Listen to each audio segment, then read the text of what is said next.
It's the Real News Network. I'm Sharmini Pires coming to you from Baltimore.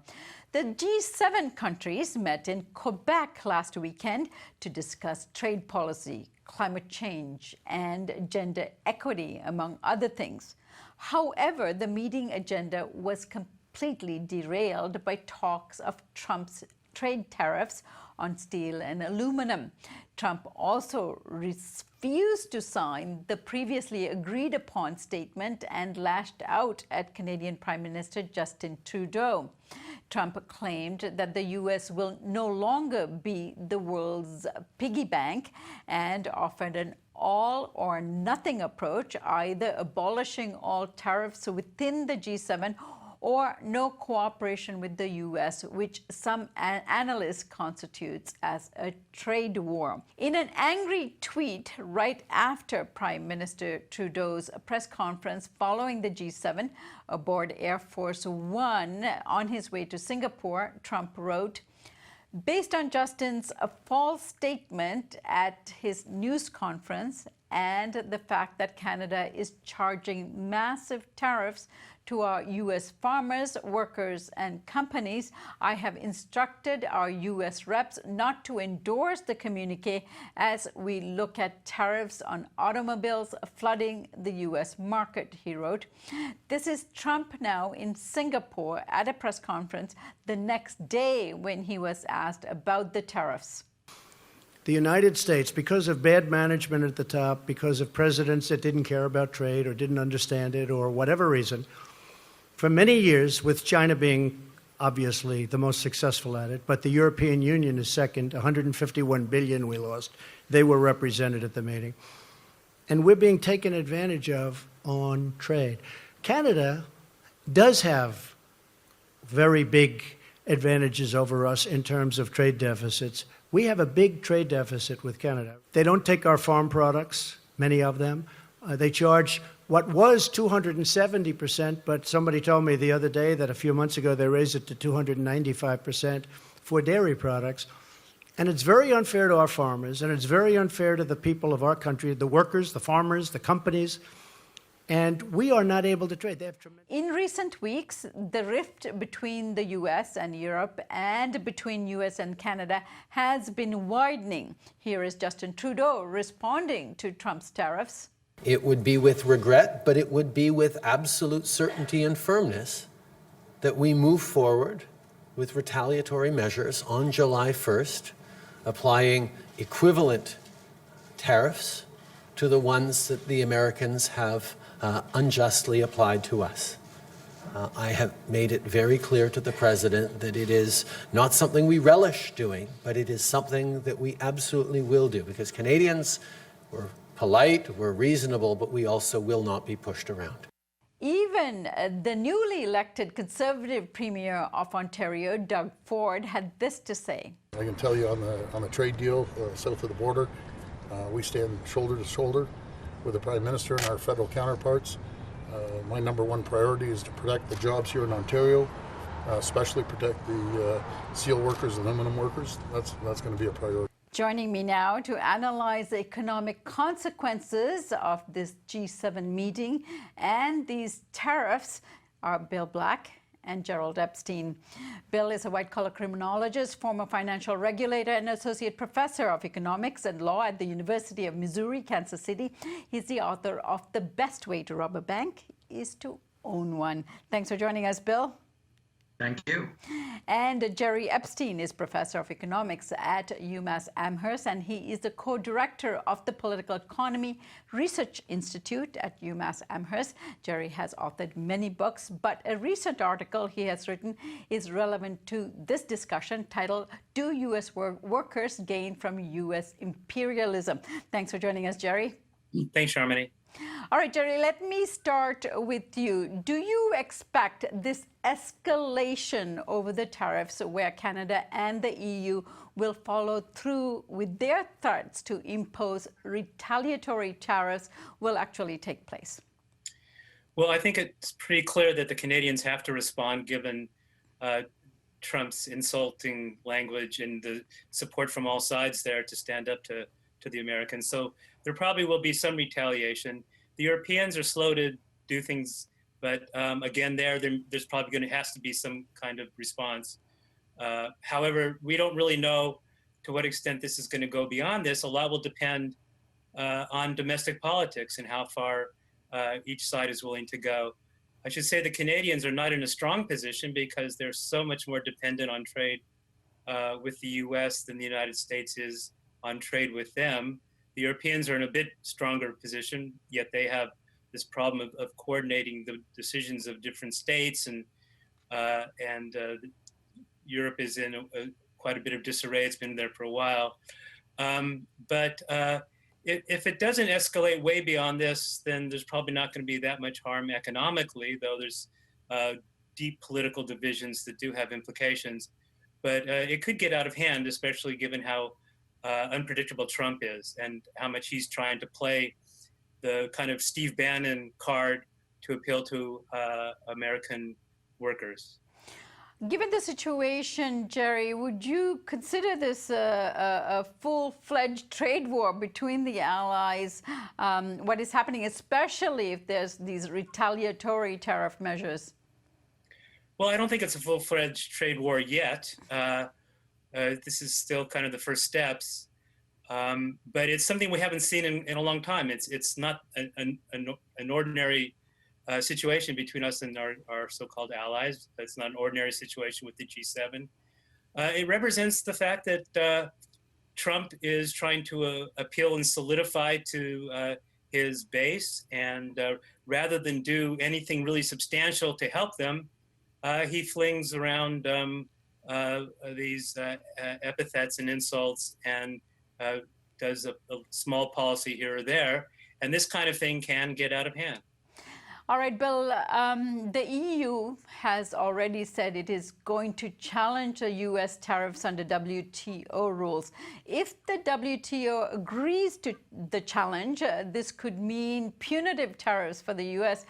If they are actually found guilty. Now, what would that likely mean for this conflict that's going on over the tariffs?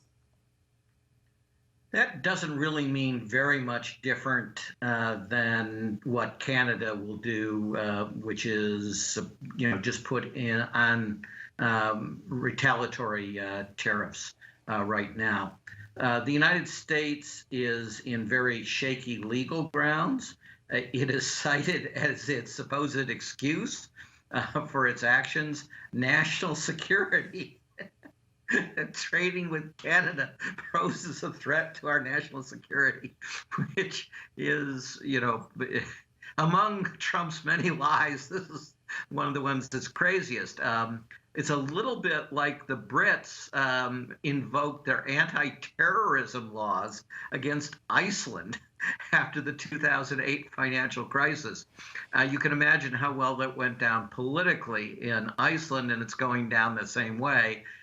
Trump is solidifying a fairly fractious Canadian electorate as having to stand up to the United States. As Jerry said, this is not a full-stage war, but it could be the equivalent of fighting in the Balkans that could lead to that war. And, recall that all of this is premised on a whole series of lies that you gave those clips from Trump. All but one of the things he said was a lie. So no, we're not the piggy bank, and no, we don't lose when we buy cars from Canada. For example, I grew up in Detroit. And was born in Detroit and grew up in Dearborn. There are tons of American parts and supply workers that supply the Canadian automobile industry, which then exports cars to the United States, which American consumers like to buy. So both our ability as consumers to buy and our ability to get jobs as American workers in the automobile parts are going to be hurt by this. And so it's not so much the law is going to do anything. It's that it looks like both the EU and Canada and eventually China are going to play it smart. It looks like they're going to put selective tariffs on that really hurt red state Trump proponents. And of course, this could be the difference in a tight House races in the upcoming election. And it actually could end up providing the margin that causes the Republicans to lose control of the House in the upcoming elections. Now, Jerry, Trump says that he would like to see zero tariffs, but as long as the U.S. allies continue to impose targeted tariffs on U.S. products, the U.S. is getting a bad deal, he says. He specifically mentioned a 270% tariff that Canada imposes on U.S. milk and dairy. What do you make of this argument? Well, first of all, the average tariff rate that Canada has is no higher than what the U.S. has, and the ones the Europeans have is no higher than what the U.S. has. So for these countries, tariffs generally are very, very low. But yes, all over the industrialized world, there are particular sectors, and particularly agriculture, that does get special protection. This is a long-standing issue, and people are grousing about it all the time. But the Canadians could equally point out to various kinds of restrictions that the U.S. has on particular Canadian products.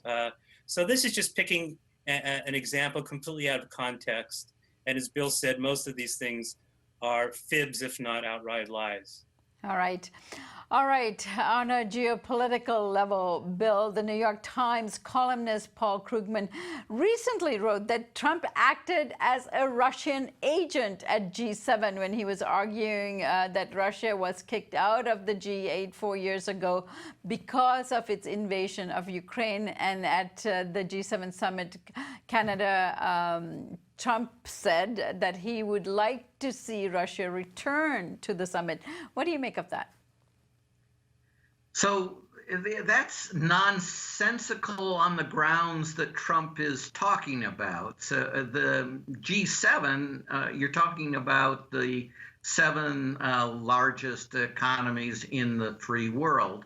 Russia has a relatively small economy, smaller than Italy, for example.